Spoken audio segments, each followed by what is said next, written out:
Hello, hello, hello, everybody. Bienvenidos, Folcha. Welcome, one and all, to my brand new season of the one, the only Liam Lively Jukebox with yours truly, your boy next door, your mega friend, and just happy old me, Liam. Well, hope you're all been keeping well. Now, obviously, some of you have seen some of my Instagram posts and stuff over the last few months. Remember to follow me at Liam's Lively Jukebox on Instagram, L Live Jukebox on Twitter, and also, of course, and also to hit the subscribe button, hit that bell here on YouTube. So that is what you need to do if you want to get all the content, all the fun information that is going on in my life with the Anxiety Jukebox, what goes on behind the scenes, and what's going on currently on scene as well.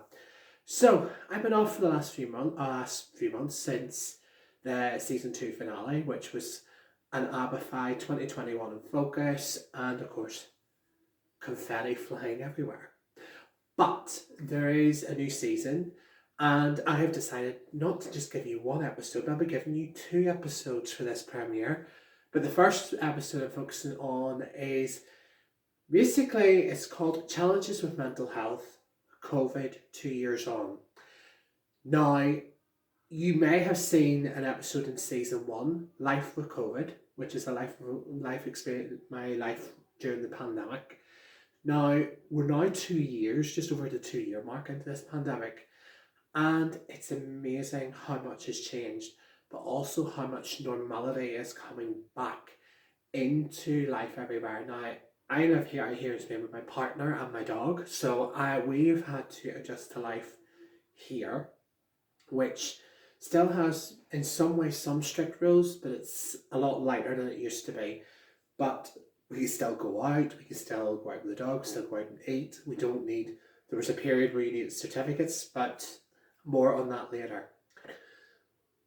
What has life been like? So rewind back the clock to 2020. Now, on the 13th of March 2020, we all received the news. It was announced by the Prime Minister here in Spain that Spain from midnight that night, 23:59 that night, that literally we are in lockdown. We are in lockdown. I was told we were having meetings that whole week just to prepare ourselves to be told what our plan of action was going to be. Literally being told that you are going to be working from home, you're not coming back into work on Monday. It was frightening. It was a very, very frightening experience. And of course, anxiety went up. I was not in a great place already, but I was putting a brave face on. I was like, right, it's a challenge. I'm going to smash it. I have to focus. Otherwise, it's not going to go well for myself. Then when the early days of lockdown, when literally you couldn't leave the house unless it's to walk the dog, and you only had a certain time limit, or if it's to go to the shop, you had a certain time limit to go out. You had to obviously wear masks. Some places you needed to wear gloves too at the time. It was literally pandemonium for the first number of weeks. But life was tough for those first few months. I was working 24/7. I didn't realise how much stress I was putting myself under. And I felt I was working hard. At the time, I felt it was being appreciated, but I'm going to get more to that later on as to what I mean by that. I worked so hard to make sure my students were constantly being taught, making sure that all the material was being covered. I actually ended up covering more material because the classes were ended up reducing. My classes are normally 55 minutes, they reduced to 40 minutes lessons. But from that period of March to Easter time, which was early April, around this time 2 years ago, I was doing YouTube videos a bit like this for every single class. I had no time. I enjoy doing these videos, but it came to a time where it was a chore to do the other videos. Then we went live on Zoom after the Easter break. It was good, but I realised I was working way, way too hard. Even my partner noticed I was working way, way too hard. I was literally eating, breathing, work. It is not healthy. And I think it affected me more than maybe at the time I cared to admit. And I will admit I was in denial. I was in denial for a while and so forth. Also exciting times at that time when we got to the summer. Got upset, oh, appreciate it, and then obviously I was on reduced pay, which isn't great for anybody. Most of us were, or there was a pay cut. That also meant that literally moving forward, going into the summer months, I also started training to be an examiner for Trinity College London, which I am currently. I'm an English examiner as well, which I enjoy so much. There will be episodes this season really about this. If anyone's interested in knowing, go on to the Trinity College London website and look at Graded Examiners Spoken English, JASI, and Integrated Skills in English, ISC. And I'm also a Trinity Stars expert, which is English and Drama, English through performance exams as well. But I'll get more to that when the positive changes came through later on. That summer was very quiet, didn't do very much, sort of keeping in Lugo and then sort of in that cluster. Talking to family again, catching up, starting to see how things were, how things were in Ireland, because obviously in Ireland and UK was also in lockdown. We had started the de-escalation process here in Spain in about June, which was to gradually go into what we call the first part of the new normal. Literally wear masks, you could, when you are sitting in a restaurant, you could take your mask off. There's only a certain amount of limits were allowed inside and outside, and so on. It was a panic. Everyone was panicking, everyone was sort of nervous because infections were going down, but we were thinking the worst was yet to come because and it does happen. And then you move forward from that. Then the summer went by relatively quickly, and my partner and I both have health conditions. I have asthma. My partner also has. We both have numerous health conditions between us. We have a number. There's a number of health conditions there, and we had to be careful. We couldn't just go willy nilly and do things. We couldn't just. That summer we sacrificed and we stayed in Lugo. Didn't go on holiday. Didn't do nothing, and so on. But then we got back to September 2020, and then the beginning of going back to work, wearing a mask, teaching online, and teaching in a hybrid form. That brought stress and anxiety, which was also panicky as well. I was also currently still on the pay I was when COVID first hit, which, to be honest, which was a bummer when you're being told that you were going to get more than that. But frankly, to this day, I'm still a bit pissed off about that. But you know what? A job's a job at the end of the day. I have to get on, I have to try and keep making money and save money wherever I can. Both of us, both my partner and I, we also teach privately as well. We have private students too, which we work as well on the side, and we're building, which is the positive from this pandemic as well. Moving on from that, then came around November 2020. Partner took on well. We were in fear of one of us has got COVID. At this time, the vaccines weren't even in existence then. They were just in the process of being approved. Telling my boss, who frankly was, how should I say, a little bit rude about the fact that if one of us has got COVID, because at the time the rules were not clear enough. The rules we took it were, if one has suspected COVID, you go into isolation until they're declared negative, and when I'm declared negative, I went private, took a test. Partner got his through the health system. I did mine privately and quickly. Then we realised we were both negative, no harm done. But the thing is, my boss has proven that he was quite rude about the way he handled it. And you know what? And there's times where I've tried to help in my job, and I just felt, right, my ideas are being shut down or not being considered. So do you know what? I'm just going to step back and focus on my own classes. I love my job, do not get me wrong, but I just don't feel the level of appreciation was there. And to this day, it's not 100% there either. But I'm going to talk a bit more about that later on. As time went on, obviously last year, from September 2020 to June 2021, everything went really well. It was gradually, things got better, the restrictions were easing, the state of alarm fully ended last May, almost a year ago. It just depends on timing as to what. There's certain times of the year, obviously, it depends if things in certain areas were a certain level obviously restrictions were added. If they were a lower level, then obviously minimal restrictions.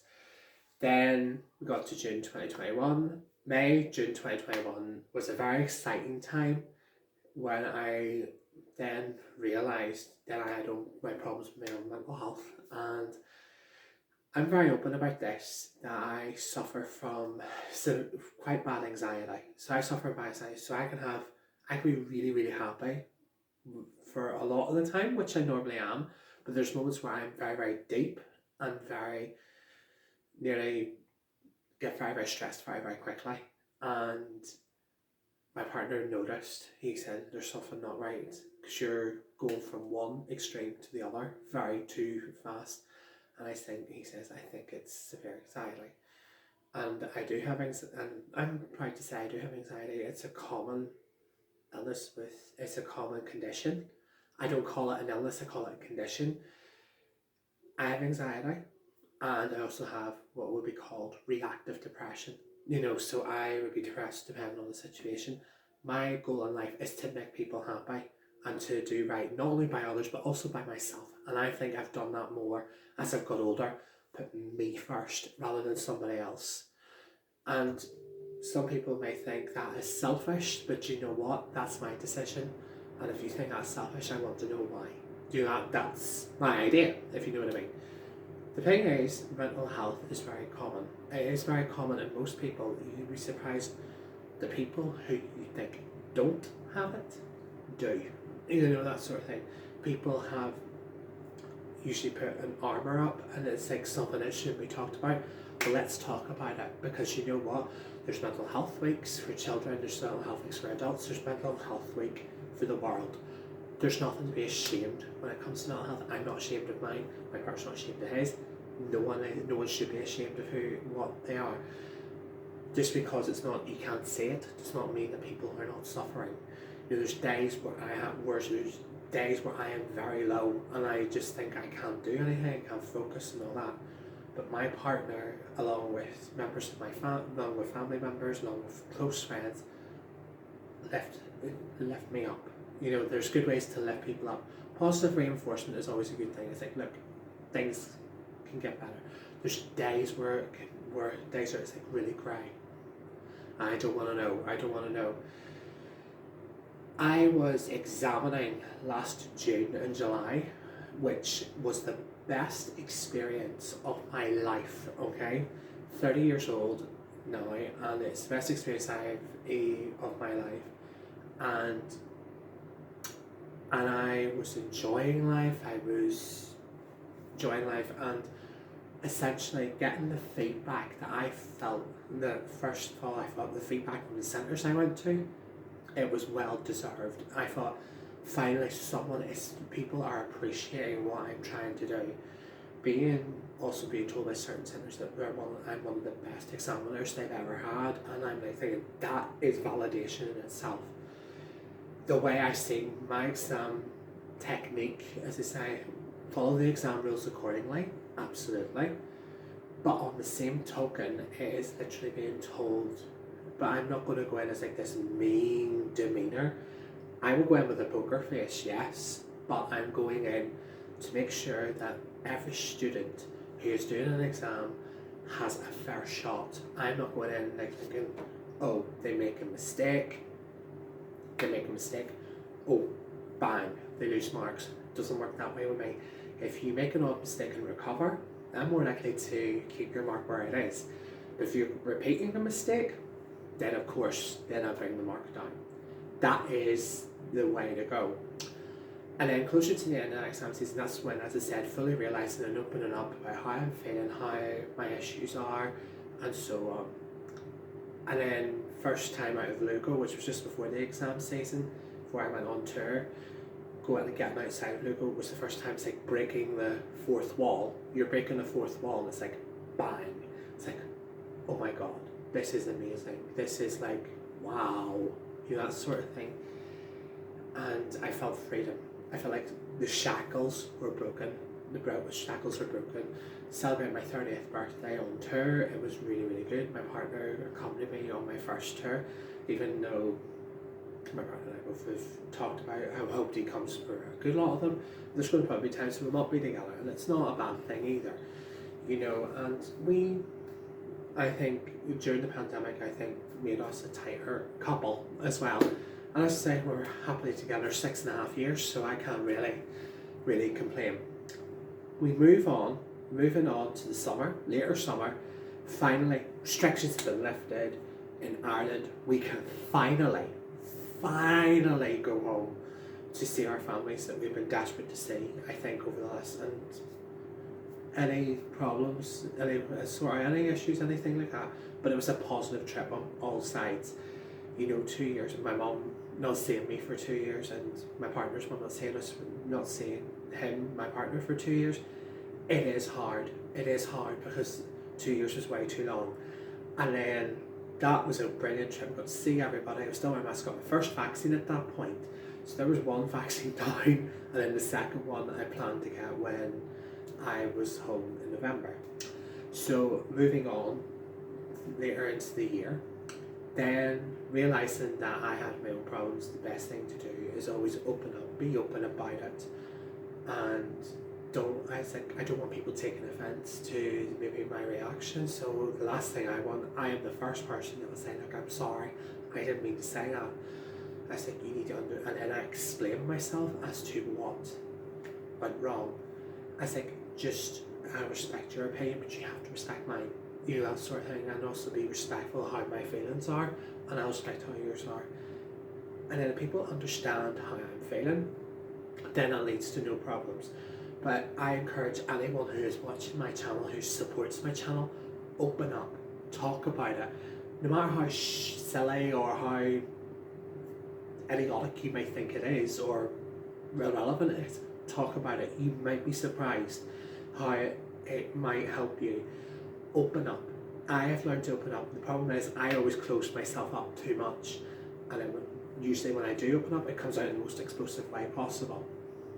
Learned that the hard way on several occasions, and I have made a conscious effort to be open about how my feelings are, and I continue to do that as time has gone on, and obviously tried to focus on positive activities. Like from September or October this year, I've been doing Open University, doing my Access and Science, because eventually maybe go back and become a primary school teacher. That would be brilliant, and my marks have been top notch. That has given me a boost in confidence as well, because I've never experienced such high marks in science and maths ever. The last 7-8 months, of course, obviously January 2021, February 2022, I lost both my grandfathers, and this episode is dedicated to both of them. It is hard because when my grandmother died in January 2021, I couldn't come home because obviously the restrictions were that tight here. By the time I would get to Ireland, I wouldn't have made it. Whereas thankfully I was able to go to my other grandfather's funeral this year in February 2022, and let's just say, as much as I love my job, you know, my family does come first. My family and partner come first. I can't. My job has to be put lower than that. And if I need extra time, I'm going to take extra time, even though my boss didn't appreciate that, because he said, because it basically implying and making life difficult for everyone, which to my colleagues that's not the case. They said I would do the same for them, which is true. I would do the same for them. Also with regards to COVID, and obviously unfortunately my partner and I, we both got it in January, at the end of January of this year. Went into isolation for 7 days, and obviously it was positive. Had the worst headache. The headache was the biggest symptom I had. Headache and feeling very heavy. It wasn't a good time for me, you know, that sort of thing. But lost my train of thought. Had a severe headache, was feeling very, basically like crap, you know, that sort of thing. We both were. Both had fevers, you know, both of them mild severe fever. Luckily that subsided, thankfully, within 24 hours, and had to go in isolation. The worst part was the fatigue, you know, not being able to do anything, not to be restricted in what you can do. And luckily, thankfully, I was able to teach from home, so I was able to do most of my work from home and while in isolation as well. Now, going forward, thankfully, restrictions are a lot more minimal. Fully vaccinated, most people I know are fully vaccinated. If you haven't got the vaccine, yes, it is your choice, but I recommend, if you want to help others and help yourself and help ones closest to you, get vaccinated. I think that is the only thing you can do. Now going into the Easter holidays, I will be going to get my booster finally, because I would have, if it had been in February, that if I hadn't had COVID previously in January before my grandfather passed away, I probably would have got it then, but then I'm waiting now till April, to the middle of April, to do it. Going forward, I'm going in with a very positive attitude, organising the exam season, because obviously April, May and June is my busiest time of the year. Waiting to the middle of June, which should be woohoo, we'll be back to normality. I'm taking everything with a pinch of salt now. I'm taking everything with a pinch of salt. I'm focused on positivity all the way. Who knows what life throws at me? I will go in whatever direction that is best for me. And one positive thing I've decided to do is the Step-A-Thon. So one thing I want to mention to you all out there is the Step-A-Thon is something that I'm doing for two charities, which is NI Hospice and Northern Ireland Chest, Heart and Stroke. Obviously, both my grandfathers had problems, both my grandfathers had heart problems and also had suffered both heart conditions, and stroke runs in my family, as does NI Hospice, as does cancer for palliative, which deals with palliative care for patients of all ages, and also NI Chest, Heart and Stroke helps with patients who are suffering from chest problems, heart problems, and also stroke as well. The idea is, for obviously my favourite group, which is Steps, are celebrating their 25th anniversary in May. I was originally going to do this in May, but I postponed it to June due to other commitments, so postponed it to the 4th of June, Saturday the 4th of June, which I will be live on Instagram for the whole duration, where I'm going to be doing every single routine by Steps, and also some brand new routines from the songs they haven't released. It's literally every song in their 25-year history. Even the slow songs are getting a routine, so it's going to be a lot of fun. And I'm aiming to raise £250 for both charities. So in the description below, I will leave my GoFundMe link. So please donate, no matter how small, no matter how much, and it goes to two very worthy causes. And I'm hoping now, going forward, to develop more positive as a person, and no matter what life throws at me, do you know what? Or throws at me, myself or my partner, we're dealing with it in the positive way possible. Life is too short, and life is too short for everybody. Open up, speak to one another. If you have a problem, say it, deal with it. And you'd be surprised, and develop a support network where you are close together, that you can openly talk about what is right and what is wrong with yourself, but also there is support out there. If you can't speak to family or friends, go to a doctor, go to Samaritans. There are many good, worthy organisations that are willing to help. Okay, I hope you've really enjoyed this first episode of Liam's Lively Jukebox. I've really enjoyed making this. I hope you're all being happy, healthy and safe, and enjoy every moment in life. Enjoy every moment in life, whether you're young or old. And all I've got to say is, mwah, see you soon, and I've got to go, and stay tuned for episode 2 of Liam's Lively Jukebox. Okay, bye.